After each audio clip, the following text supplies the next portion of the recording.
Hola. Hola, hola Juan Carlos, buenas tardes. Carlos te Hola saluda, Carlos, Carlos ¿cómo Pastrán. estás? ¿Cómo ¿Todo estás? bien? ¿Y Bueno, tú qué somos tal? bien, Carlos y Juan, estamos igual. Exactamente, exactamente. Ahí está. Bueno, buenas tardes a todos los que se están uniendo en este momento al en vivo, darle una bienvenida y pues también a ti, Juan Carlos, bienvenido también. Él está desde la Argentina y nosotros aquí en El Salvador y es un gusto también tenerte pues acá en el en vivo este día, poder compartir un poco contigo. Tú también nos comentabas hace un rato que estábamos platicando, pues, acerca de tu libro, que realmente está muy, muy interesante.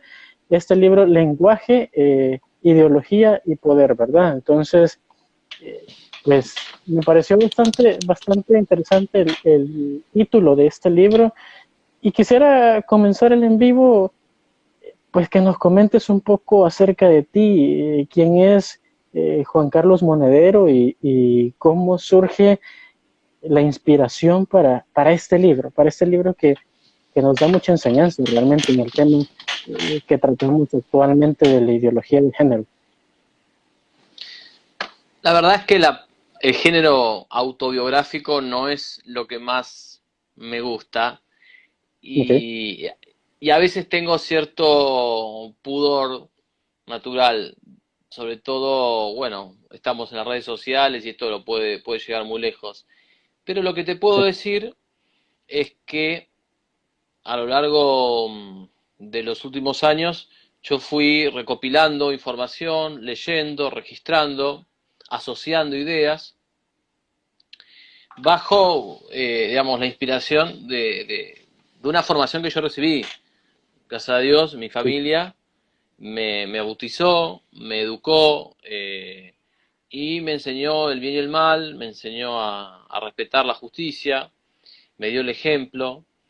Entonces, bueno, cuando llegó la hora, en algún momento habían cosas que yo empezaba a darme cuenta en el secundario, eh, y se fue armando un camino. A partir de alguna pregunta a un profesor o de alguna discusión con un docente, en historia, por ejemplo, sobre el tema de la iglesia o el tema del evolucionismo. En algún momento yo me animé a cuestionar a una profesora que planteaba el tema del origen del mundo como una explosión y no como un acto de creación. Entonces, bueno, ciertas cosas, decisiones que uno toma en la vida, porque podría haberme callado o no, pero en ese momento sentí que había un fuego adentro que me decía, habla, ¿no? No Sí, podés sí. callar, no podés callar porque si vos crees en esto no podés callar. Y bueno, y me fueron llevando esas decisiones. Hasta que yo me recibí, estudié filosofía, estaba entre filosofía y abogacía. Estudié filosofía, me recibí y en esos años hice algo muy importante. Mi padre me lo, me lo fogoneó mucho, que es leer el Sí. diario. Leer el diario, que esto se lo recomiendo mucho a la gente que nos está escuchando. Leer el diario es importante, porque si bien los diarios nos dan, o mejor dicho, nos dan solamente una visión de lo inmediato, de lo fugaz, y que las lecturas formativas de fondo que realmente nutren son de otro orden y son más bien libros, ensayos, y yo no diría diarios, pero el diario lo que hace es darte como un conocimiento más en detalle de lo inmediato, de lo particular, y te hace estar informado. Y cuando vos Sí. conectás la formación que recibiste con el conocimiento de lo inmediato, me parece que eso es un plus muy, muy favorable. Y en ese escarbar los diarios, leer, comparar, empecé a darme cuenta de un hilo común. Que esto fue esto, digamos, desembocó en el libro, el lenguaje de Sí. elogio y poder. Me di cuenta de un hilo común, de ciertas palabras que se usaban, palabras talismanes, palabras que se satanizaban, palabras que al contrario eran presentadas como términos que designaban algo bueno. O sea, había palabras que eran negativas de por sí y había palabras que eran positivas de por sí. Pero lo que yo noté es que nunca los periodistas explicitaban su significado.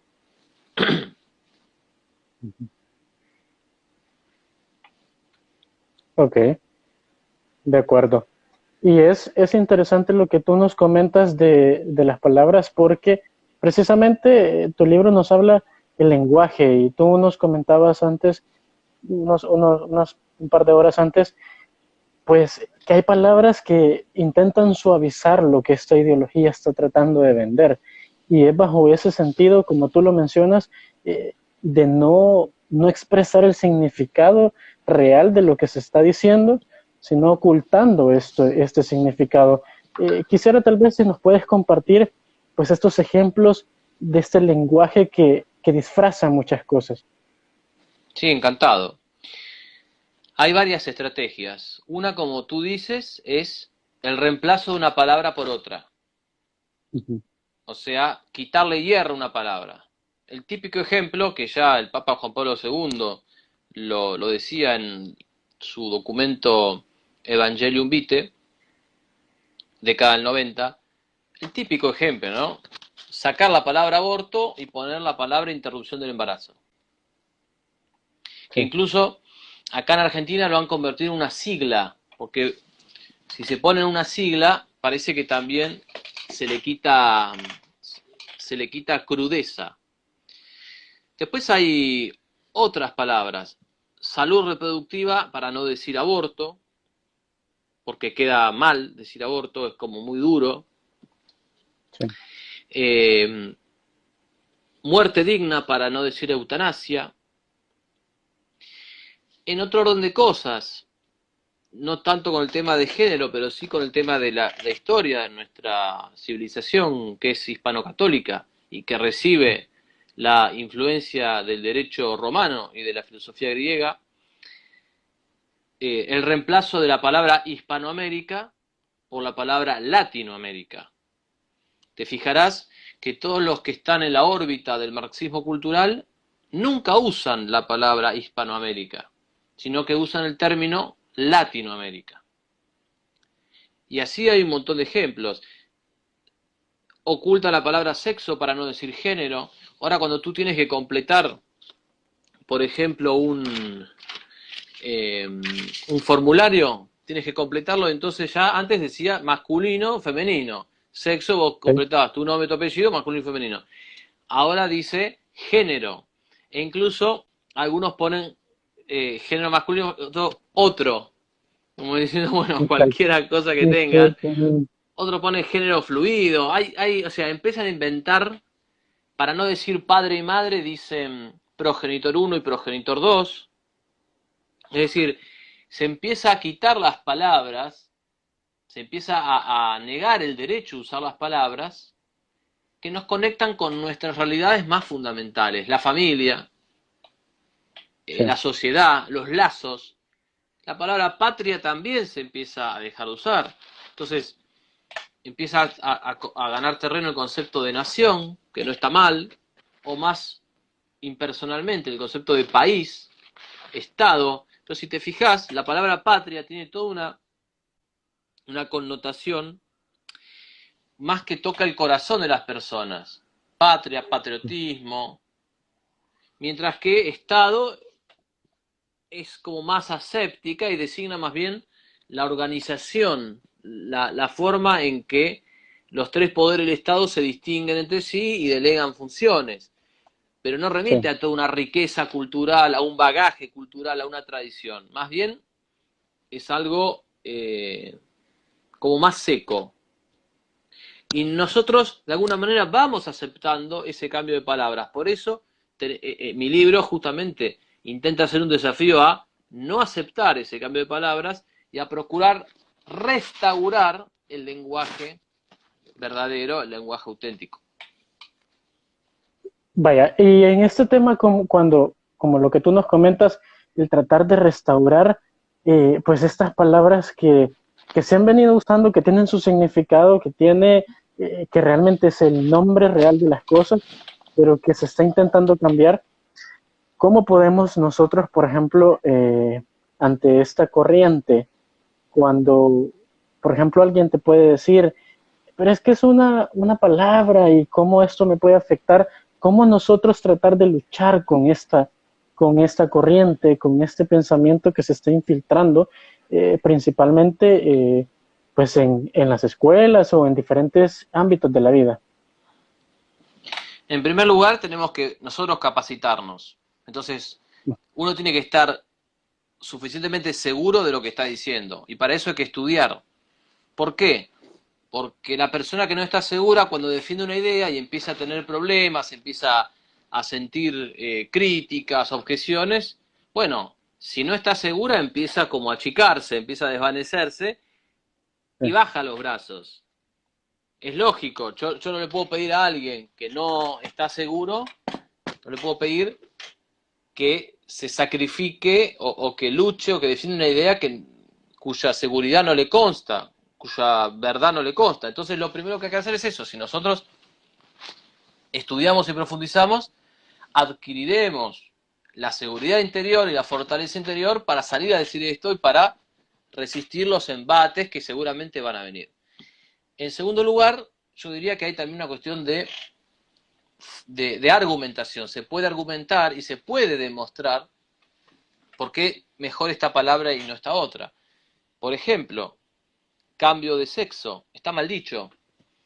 Decimos operaciones de cambio de sexo, está mal dicho, porque en realidad el sexo es inmodificable y se determina en el momento de la fecundación.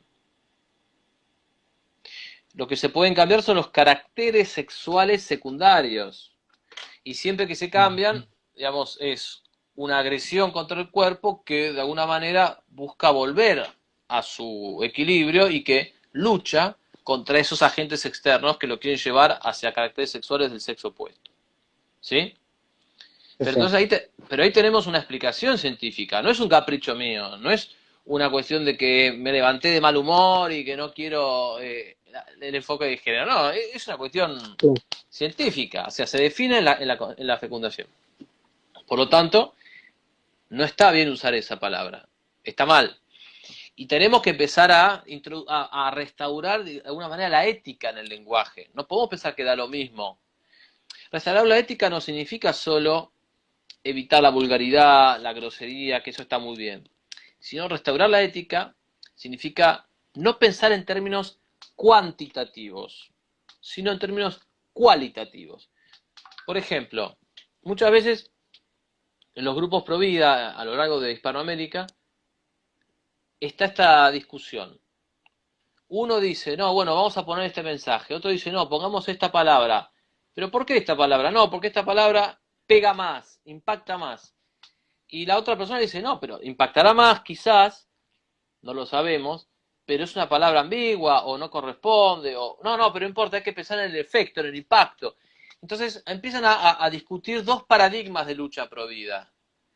Y la persona que sostiene el paradigma del impacto no se da cuenta de que está cayendo en un grave error.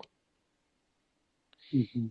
Y muchas veces los grupos pro vida sacrifican de alguna manera en sus textos la claridad del lenguaje, Sí. la inmolan en el altar del impacto.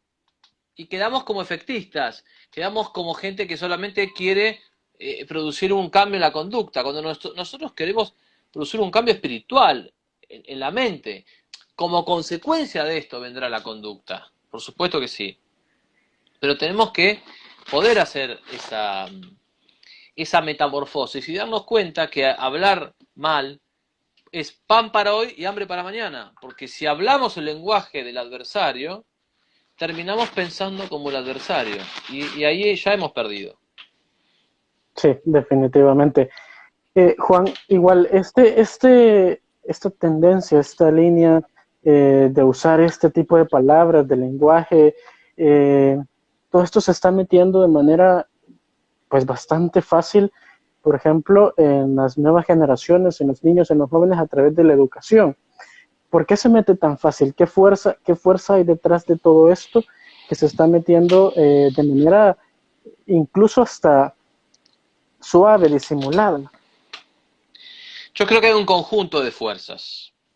Hay un conjunto de fuerzas. En primer lugar, sin duda, hay un ejército de docentes, de intelectuales, que están de alguna manera ya imbuidos, ideologizados, según las pautas típicas del marxismo cultural. Esto no hay ninguna duda. O sea, la mayor cantidad de docentes que salen de las universidades públicas están de alguna manera formateados en el progresismo, en Foucault, en Gramsci, en el garantismo en términos jurídicos, o sea, están de alguna manera, piensan en Piaget en términos de aprendizaje, de comunicación. Entonces, una persona que piensa que el conocimiento es construcción, que la verdad no se puede conocer o no existe, que el sistema penal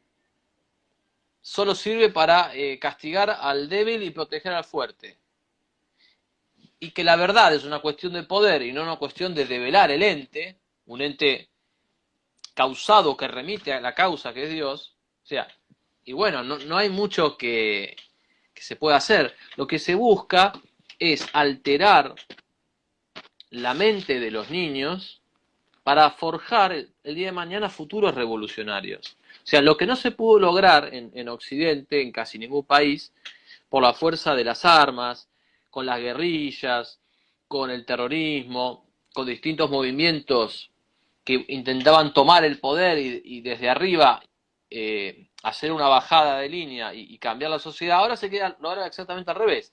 En vez de ir de arriba abajo, van a ir de abajo arriba y van a primero copar lo que es la sociedad civil, la cátedra, incluso las parroquias, los medios de comunicación, para de ahí poner a un cabecilla digamos, a su imagen y semejanza. ¿Sí? Entonces, en primer lugar, eso. Y en ese movimiento, bueno, hay que decir la verdad, ha habido mucha resistencia. O sea, ha habido intelectuales en toda Hispanoamérica, a mí me consta en Argentina, algunos vivos, muchos que ya han fallecido, que han combatido y han resistido, como, digamos, como decimos acá en un himno, con la espada, con la pluma y con la palabra. O sea, y también con la espada, porque hubo un momento en que la guerra ideológica se planteó así. Sí, sí, definitivamente, tú lo mencionas, es una guerra ideológica y es ahí donde entra, y quisiera que nos hablaras un poquito también acerca de la otra parte que nos habla tu libro, poder. ¿Por qué poder? Eh, es, es una pata, es una de las tres patas del libro. Es cierto, ya hemos Sí, hablado del lenguaje. ¿Por qué poder? Si nosotros hablamos el lenguaje de los demás, ellos avanzan. Si nosotros logramos que ellos hablen nuestro lenguaje, nosotros avanzamos. ¿Por qué poder? Porque en el fondo lo que está en juego es el paradigma del pensamiento. Es por dónde se corta la manzana, por decirlo de una manera gráfica. Es decir, sí, ¿cuáles son los parámetros de la sociedad con los cuales va a definir el bien y el mal, lo justo y lo injusto? Entonces, si se impone el paradigma progresista de que el bien es justamente el progresismo, de que el mal son los conservadores, los tradicionalistas, los fundamentalistas, los que se quedan quietos, los que resisten la marcha irresistible de la historia. Ese es el paradigma que ellos intentan imponer. Si logran imponerlo, ellos ganaron. Porque ellos ganaron la batalla narrativa, la batalla del discurso, la batalla de cómo contamos esta película. Ahora, ¿cuál es nuestra narración? Que acá viene la parte interesante. En nuestra narración, las cosas son distintas. Hay una verdad, hay una falsedad.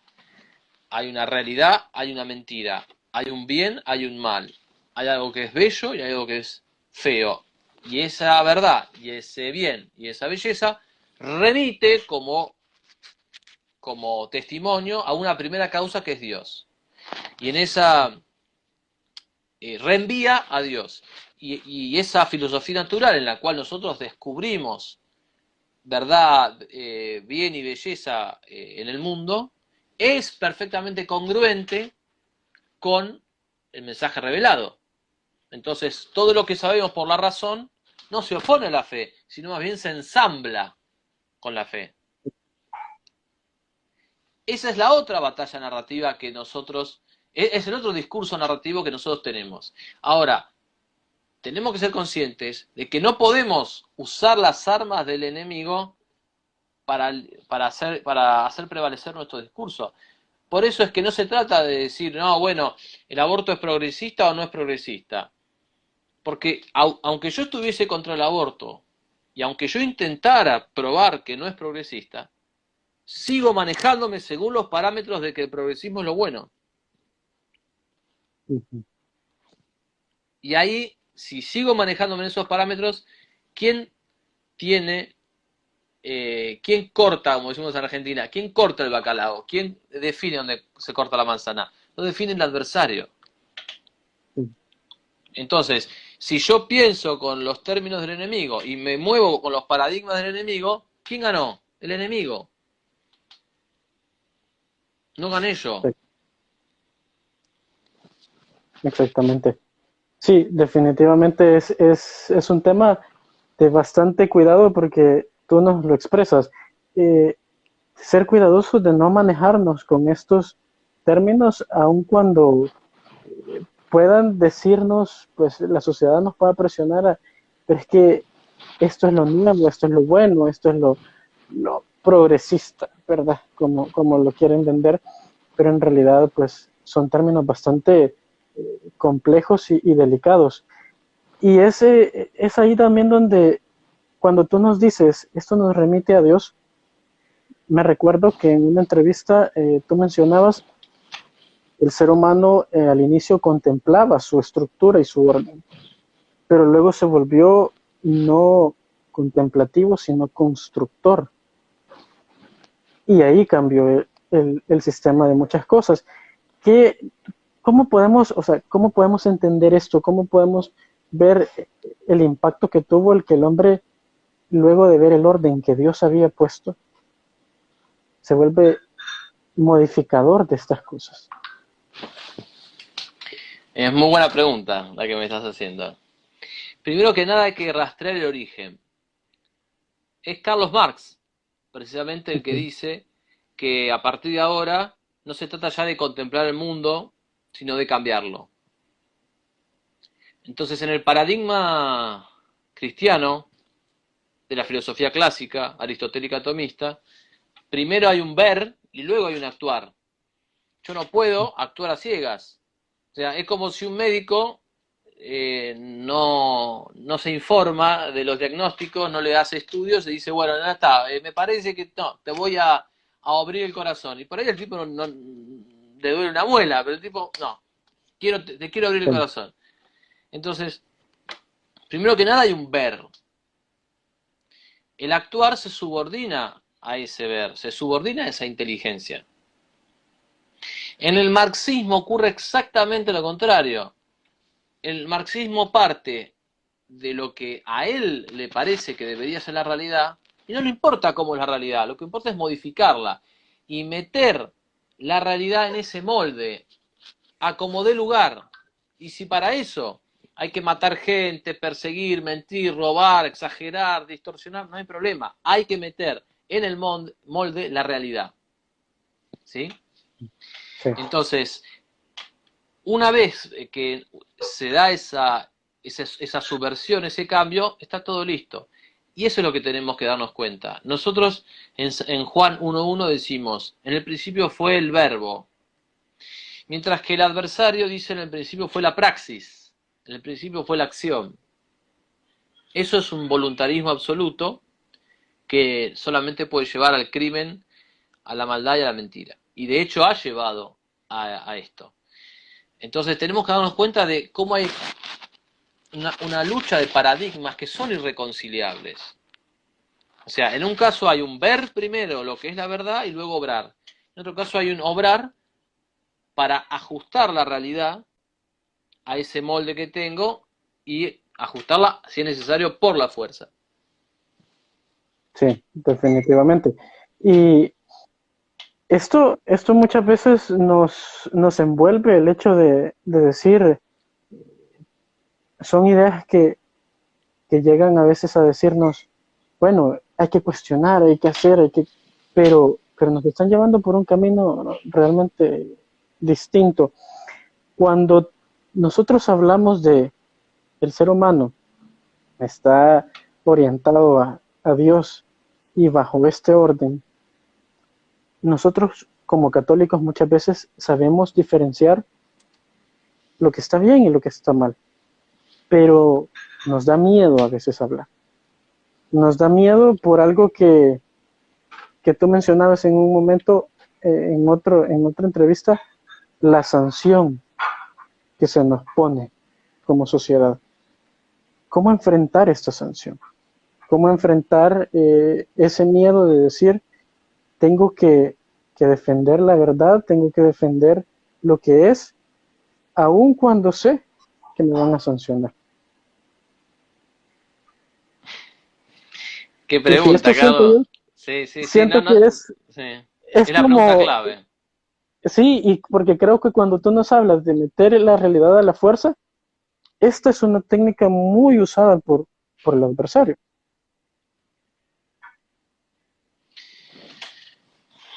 Primero, bueno, tengo varias cosas para decirte. Primero que nada es que esta pregunta es importantísima y merece una respuesta larga y veamos si podemos. Yo escribí hace un año, 2 años, un artículo que se llama Testimonio católico en las universidades, profesorados y terciarios. Y está en un blog que tengo que se llama Apologética en la Argentina. Así que remito a los que quieran escuchar y leer, a los que quieran leer sobre este tema, los remito al artículo. Pero para decir algo acá, primero que nada hay una prudencia. Hay una prudencia. Yo diría que primero hay que, de alguna manera, eliminar los dos extremos. Lo que estamos hablando es una cuestión de justicia y fortaleza. La fortaleza tiene es una virtud que tiene falsos, dos falsas imitaciones. La fortaleza nos templa para luchar por la obtención del bien difícil. En esa obtención nosotros podemos luchar más de lo necesario o luchar menos. Si nosotros luchamos más, cometemos el pecado de la temeridad o de la audacia. Si luchamos menos, cometemos el pecado de la debilidad o cobardía. Mi convicción profunda es que el mundo está como está, mucho más por la cobardía que por la temeridad. En otras palabras, creo que por un temerario hay 1000 cobardes, hay 10.000 cobardes. O sea, yo no creo que nuestro problema hoy como iglesia en Hispanoamérica sea todos somos temerarios. Me parece más bien todo lo contrario. Pero Es, aún así, pero aún así puede haber temeridad y es un pecado que hay que evitar. Entonces yo creo esto, que tiene que hacerse una ponderación de bienes. Uno tiene que ver cómo va a reaccionar, si va a reaccionar, las circunstancias que lo rodean y cuál es la mejor manera de reponer el bien o reponer la verdad que está siendo negada o que está siendo distorsionada. sí, A veces puede ser que el mejor bien sea callar y luego reponer la verdad por otro lado. A veces puede ser que el mejor bien sea levantar la mano en la clase y decirle, profesora, no entendí esto, y formular la pregunta. Y agotadas todas las instancias, es posible, yo no lo sé, no estoy diciendo que sí o que no, pero es posible que haya circunstancias que justifiquen un enfrentamiento directo con el docente. Pero todo eso entra dentro de un matiz enorme de circunstancias que yo no puedo prever en esta conversación. Entonces a la persona que me está escuchando le diría, bueno, sumad todos los elementos. Si vos haces un balance de todos los elementos y te das cuenta que reaccionar va a ser mejor que no reaccionar, te diría reaccionar. Pero si vos haces el balance y decís reaccionar va a ser peor, entonces no reacciones. O sea, pero hay una ponderación que yo desde acá no les puedo dar, no hay una etiqueta, no hay una receta mágica, no hay una píldora. Pero esa ponderación la tiene que hacer. Ahora, ¿qué pasa? Aquel que quiere esconderse va a acentuar todas las circunstancias para poder justificar su cobardía. Entonces, en ese caso, ¿cómo yo sé si soy cobarde o prudente o temerario? Bueno, si cuando yo callo pero me muerdo la lengua y estoy por adentro que exploto, pero me doy cuenta que lo mejor es callar, entonces probablemente, digamos, mi intención esté a salvo, porque lo que yo quisiera era decir la verdad y sufro por no decirla, y sufro al ver que la verdad está siendo cuestionada. Ahora, si cuando yo callo, digo, me salvé, qué bueno, bien, ahora no perdí el favor de mis amigos, ahora estoy más tranquilo, ahora me van a ascender, o sea, ahora voy a poder trepar en la empresa o lo que sea, bueno, eso es un indicador de que el motivo por el que yo callé no es el correcto, sino que callé por una cuestión de ego personal, y eso está completamente fuera de lugar. ¿Qué pasa en cada caso? Solo la persona lo sabe. Yo te doy unas pautas generales.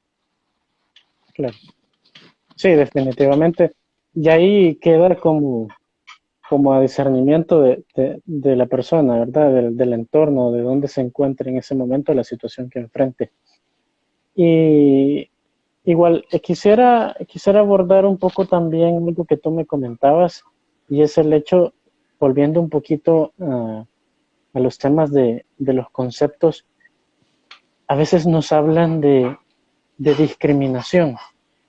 No hay que, nos dicen es que hay que ser tolerantes y no discriminar, pero dentro de ese concepto de discriminación se envuelven muchas cosas que pueden estar buenas, pero otras que no. Entonces, ¿cómo enfrentamos esa situación en la que a veces nos pueden acorralar de decir es que no hay que discriminar?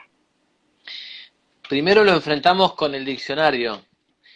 Si vamos al diccionario de la Real Academia Española en el año 1970, vemos que la palabra discriminación tiene dos acepciones. En la primera, la acepción es diferenciar, discernir, separar. La segunda acepción significa dar un trato de inferioridad a alguien por motivos raciales, económicos, por motivos de nacionalidad, etc. Entonces, ¿qué pasa? La segunda acepción fue tan inflada por los medios de comunicación que de alguna manera la segunda acepción en 1970 terminó como devorando la acepción número uno y se impuso no de casualidad, sino por un plan sistemático de los periodistas y de los comunicadores, se impuso la segunda acepción. Entonces, nosotros cuando discriminamos no estamos haciendo necesariamente algo malo, estamos diferenciando, distinguiendo intelectualmente, separando en nuestra mente dos cosas que están unidas. Ahora, hay discriminaciones justas y hay discriminaciones injustas. Si yo la misma persona, a dos personas en la misma situación, por decirte una cosa, yo soy docente y tengo un alumno argentino y otro alumno, no sé, por decir algo, mexicano. Los dos tienen el mismo examen, los dos deberían sacarse un 10. Y yo al argentino le pongo 10 y al mexicano le pongo 9, estoy siendo injusto con el mexicano. Y si el motivo por el cual yo lo hago es porque es mexicano, es pésimo eso está mal. Eso es una discriminación injusta. Ahora, si hay dos personas que tienen, por decir algo, 5.50, una tiene buena conducta y otra tiene mala, a mí me es lícito decir, bueno, 5.50 que tiene buena conducta se la subo a 6. 5.50 que tiene mala conducta se la bajo a 5. es lícito. Si yo ya avisé a esto, le digo, alumnos, la conducta influye en el resultado. Ya te lo avisé, vos lo sabés, y aún así te portás mal, bueno, ya está. Pero Sí, esa sería una discriminación justa. Por eso digo, el problema acá es que nadie quiere distinguir esto, y es lo primero que nosotros tenemos que distinguir. sí, definitivamente como tú nos dices, es necesario conocer el trasfondo de estas estrategias y qué significan estos conceptos también.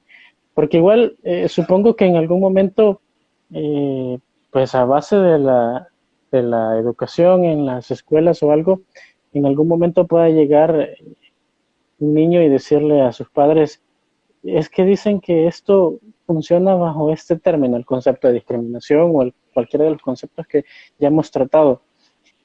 Y cuando se enfrentan en esta situación, ¿qué pueden hacer los padres para ayudarles también a los niños a entender esta diferencia y a entender estos conceptos para no ser pues envueltos en estas ideas? Los padres tienen que entender, hay un axioma de la educación que es clave, que es nadie da lo que no tiene. El padre no puede dar claridad si no tiene claridad. El padre no puede enseñar el hábito de lectura si no posee el hábito de lectura. Entonces, lo primero que yo le diría a esos padres es que tienen que formarse ellos, si es que no lo están formados. Y si tienen cierta formación, tienen que robustecerla.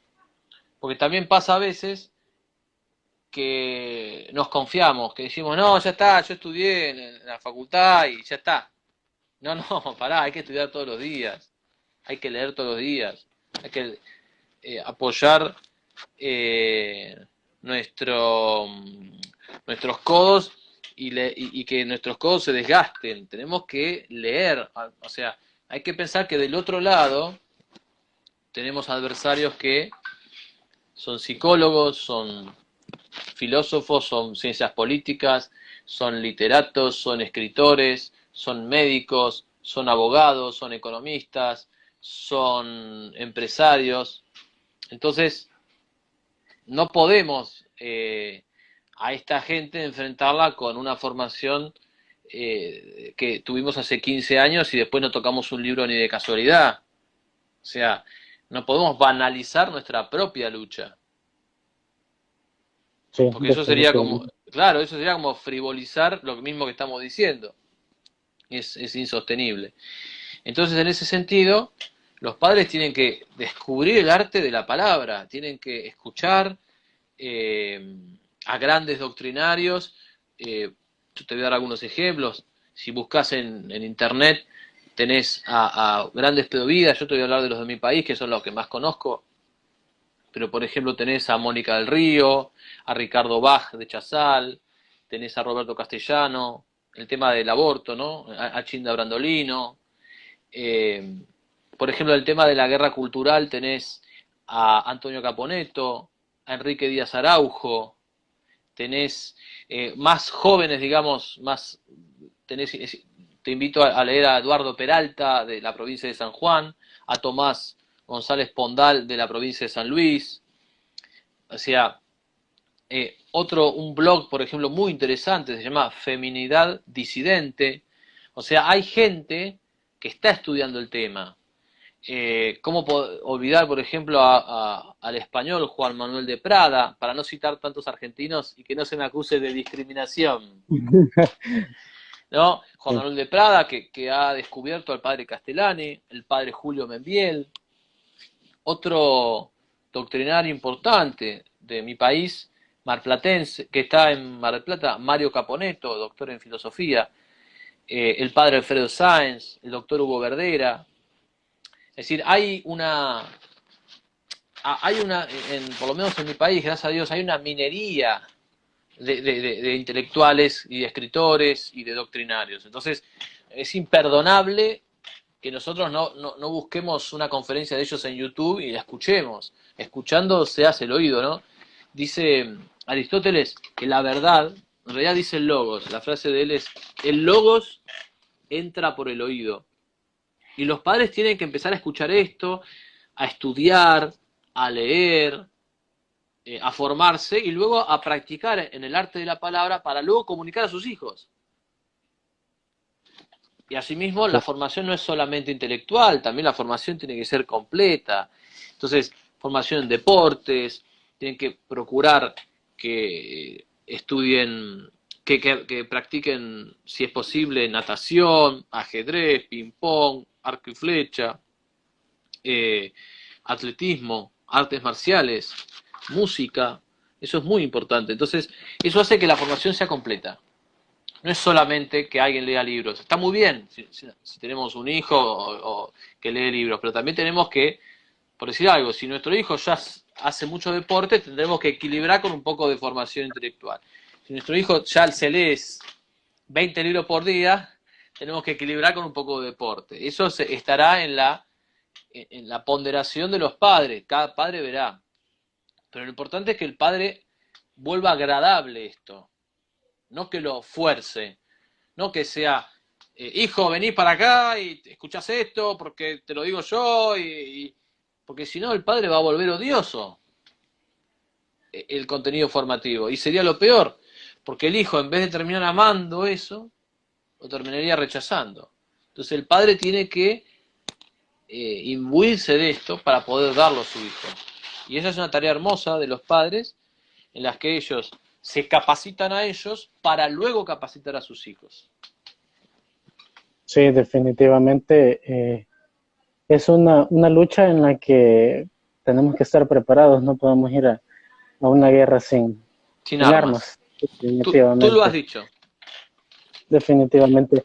Y luego, bueno, también bajo este punto al saber que es una lucha y que es una lucha que tiene muchos actores detrás por el lado del adversario, a veces escucho a personas decirnos, pues es que es una lucha que yo solo no puedo librar, que yo solo no puedo ganar. Y si bien es cierto, sabemos que individualmente no lo podemos lograr, pero ¿qué le dirías a esas personas que probablemente están queriendo ponerse a trabajar en el tema para defender la verdad, defender la vida, pero dicen que estoy solo, porque pareciera que ellos hacen más bulla? Bueno, veo que tú no paras con las preguntas precisas, al punto, ahí, y las más importantes, me encanta. En primer lugar, es cierto, le diría a esa persona que si esa persona cree que no puede solo, eso es un signo de que está bien de la cabeza. O sea, de que tiene la cabeza en su lugar. Nadie puede solo. Nadie. En segundo lugar, lo que le diría es que justamente porque no puede solo, debe asociarse, debe cooperar. Creo que dice la escritura, no sé si Eclesiastés o Eclesiástico, que un amigo junto con otro se defienden y son como una plaza fuerte. ¿Sí? Entonces, es cierto que a veces uno piensa que somos pocos, que estamos solos, pero justamente lo que hay que hacer ahí es evitar esa soledad, que es mala consejera, cooperar, asociarse, buscar las conexiones, buscar entablar alianzas con otras personas que participen del mismo fuego sagrado. Esa es la clave. Entonces, está bien, yo estoy solo y es muy difícil, pero si yo me asocio contigo y después nos asociamos con una tercera y después con un cuarto, hacemos una reunión de 4 y es otra cosa. Empezamos a pensar, uy, ¿qué puedo hacer? Esto que yo escribo al colegio, vos haces vos escribís, otro hace el flyer, otro busca la información, otro imprime los volantes y los reparte, o sea, empiezan a surgir las cosas, empieza a surgir. Y empieza a surgir también ahí el liderazgo, porque el mando es de uno, dice Santo Tomás. Entonces, también es cierto que se tiene que surgir ese liderazgo. Y de eso se trata. Entonces, yo llamo a que la gente tenga esa esperanza, de que unidos es posible, y que además hay que estudiar los puntos débiles del adversario. Yo te voy a hacer una pregunta. ¿A ti te gusta el boxeo? Sí, Bien, ¿has visto las películas de Rocky, por ejemplo? sí, ¿Las has visto? sí, Bien, viste que Rocky tiene un coach, que en las primeras películas es Mickey. exacto. Bien, Sí. no vamos a decir qué pasa porque si no mucha gente va a pensar que le spoileamos la película. Exactamente, sí. Bien, fíjate que Mickey lo que hace es recordarle a Rocky los puntos débiles de su adversario. No le recuerda los puntos débiles de Rocky, porque eso lo deprimiría. Sí.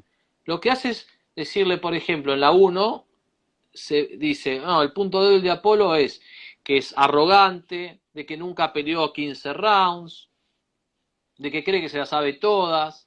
¿Y cuál es tu punto fuerte? Le dice a Rocky. No, bueno, tu punto fuerte es que vos sos muy duro, muy fuerte, que además sos zurdo. Rocky era de garra zurda, entonces el otro era diestro y nunca había peleado contra un zurdo. Bueno, y empieza a surgir. Acá pasa lo mismo. Si nosotros venimos estudiando la guerra ideológica, tendríamos, y hay muchos que los tenemos, una lista de los puntos débiles del adversario. Yo esto, por ejemplo, si me permitís, yo tengo un Sí. artículo concreto en mi web, www.jcmonedero.com, donde yo muestro y digo los puntos débiles del aborto, y lo pongo así para que la gente pueda ir y verlo. ¿Sí? Entonces, Ok. existe una serie de puntos débiles que nosotros tenemos que aprovechar. Ahora, si nosotros no repasamos en nuestros puntos fuertes y no repasamos en los puntos débiles del adversario, obviamente nos va a faltar la fuerza interior para luchar. Porque nuestro coach, en vez de alentarnos, nos va a estar desmotivando. Entonces, ¿qué necesitamos? Necesitamos gente que nos aliente a pensar, a luchar, a combatir, no a gente que nos deprima y nos haga sentir una hormiga. Y si Sí, alguien está al lado de esa gente que te hace sentir una hormiga, bueno, ya está, alejala porque es tóxico, te está haciendo daño. sí, definitivamente. Juan Carlos, nos estaban preguntando también hace un rato en los comentarios, tu libro está en Amazon, ¿verdad? Y también, si nos puedes comentar un poco cómo lo pueden conseguir. Y también nos pregunta Nicolás F. Benítez que si puedes repetir el sitio web mencionado. Bien, voy a empezar por lo más fácil. www.jcmonedero.com. Ese es el sitio. También hay un canal de YouTube. Les pido que no me confundan con un tipo que se llama igual que yo, pero que es comunista, español y chavista. O sea, Okay. aclaro, porque me han confundido mucho que es igual a mí, que es parecido, que incluso habla del tema del lenguaje, Carlos, mira qué desastre. Sí, Me confunden muchas veces. Bien. Y respecto de libros, Amazon. Ustedes van a Amazon y lo pueden eh, tomar por ebook, ponen lenguaje, ideología y poder, y hay varias publicaciones, no es solamente el libro, hay otros 3 o 4 publicaciones, y lo pueden descargar de ahí por ebook. Tienen que ir a Amazon, lenguaje, ideología y poder, o ponen mi nombre y van a salir una lista de 3 o 4 publicaciones. de acuerdo. Pero, Y pero también le digo, hay sí, muchísimo material gratuito en la página web y hay muchísimo en el canal de YouTube. sí, ¿Sí? Y también, exactamente. sí, sí. Y también en mi muro de Facebook que me pueden buscar, que estoy con mi nombre y mi apellido. De acuerdo.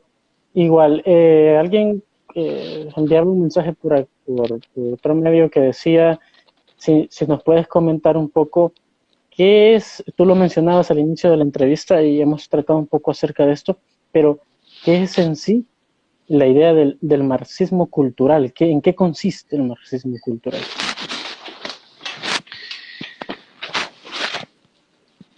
El comunismo, la palabra comunismo remite al sistema político que gobernó en distintos países del mundo durante varias décadas. ¿Sí? Sabemos que el comunismo como sistema político tomó el poder en octubre de 1917 en Rusia, ¿no? Con el alzamiento de Lenin. Después fueron cambiando algunos otros gobernantes, gobernó mucho tiempo Stalin. Stalin muere en los 50, hasta que cae la Unión Soviética, ¿sí? Sí, Entonces, en todos los países que el comunismo ocupó, se puede hablar del sistema político comunista. Cuando termina la Segunda Guerra Mundial, Estados Unidos deja que Rusia avance, Rusia ocupa una cantidad de países impresionante e instala un régimen comunista. Ocupa la mitad de Polonia, ocupa la mitad de Alemania, la cortina de hierro. Bien. Una cosa es el régimen comunista como tal, y otra el sistema político, y otra cosa es la mentalidad marxista. La mentalidad marxista no es el sistema político. Si bien, por supuesto, el sistema político de alguna manera se nutre de la mentalidad marxista, puede haber marxistas que vivan en sistemas políticos capitalistas, cosa que de hecho pasó. O sea, los que sí, vivían en la Europa liberal, democrática, occidental, eran marxistas a la europea, y los tipos que estaban en Estados Unidos también, y no estaban en regímenes comunistas. Entonces, cuando hablamos del marxismo cultural, hablamos más bien de una mentalidad, hablamos más bien de una forma de concebir, de pensar, de juzgar, de apreciar las cosas, ¿sí? Mientras que cuando hablamos de un sistema político, hablamos de comunismo. Esa sería la diferencia. ok, de acuerdo. Sí, de acuerdo. Espero que haya quedado claro a la persona que nos consultaba sobre este tema. Y igual, Juan Carlos, tú has sido el guionista del trabajo pues, realmente muy bueno que hace poco me estaba comentando alguien cercano, me dice, he estado viendo el documental de los 17 casos de El Salvador y pues tú has sido ese guionista, tú has formado parte de este proyecto. Coméntanos un poco acerca de la experiencia que has tenido también en este Fue proyecto. genial, fue genial la experiencia. Ahí todas mis palmas para la Fundación SB Vida, en la persona de Sara, que realmente ha trabajado extraordinariamente, y también mis palmas para Faro Films. La verdad que fue un placer trabajamos los tres varios meses. Mi trabajo como guionista era, primero tenía que interpretar toda la información, tenía que leerla, estudiarla y secuenciarla, que es muy difícil, porque la secuenciación es como los capítulos de un libro. Vos tenés que ir viendo qué conviene decir primero, qué segundo, para que se entienda, para que además caiga como algo desgranado. Ahí básicamente me nutrí la información de Fundación SB Vida, que ha hecho un trabajo impresionante y que además tenía acceso a los expedientes judiciales que probaban que estas mujeres no habían abortado a sus hijos, sino que los habían matado ya nacidos. O sea, la prueba es irrefutable, es absolutamente irrefutable. Entonces, para mí fue un gran placer porque se trabajó de una manera muy seria y siempre se puso el peso en la evidencia. O sea, la evidencia es incontrastable. Nosotros en el video mostramos las imágenes de los expedientes, de las descripciones que hacían los, eh, los operarios judiciales respecto de los asesinatos de los niños, brutales, aberrantes, y fuimos secuenciando la información para facilitarle al lector. Bueno, de todo eso se trató. Fundación SB Vida a mí me dio la información, yo la procesé en un guión y Faro Films, a través de Luis Piccinali, que fue el productor, lo que hizo fue la parte de los efectos, la parte de la edición del video. Así que yo, la verdad que estoy muy conforme y esperamos por más. esperamos es el primer video, así que bueno, vamos por más. Sí, Habrá por lo sí. menos 3 videos más. De hecho, ahí nos está pues acompañando también Sara Sí, un saludo y, para ti, y Sara. nos, y nos comenta que pues que en estos casos también se usó esto que ya hemos comentado, la manipulación del lenguaje, para poder vender estos casos, para poder vendérselos a la sociedad de manera diferente a lo que en realidad era, como tú ya nos comentabas, ¿verdad?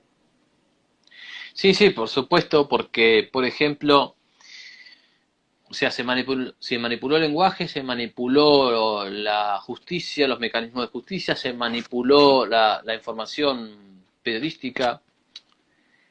Fue una obra maestra del mal y todavía sigue esa manipulación. Se presenta,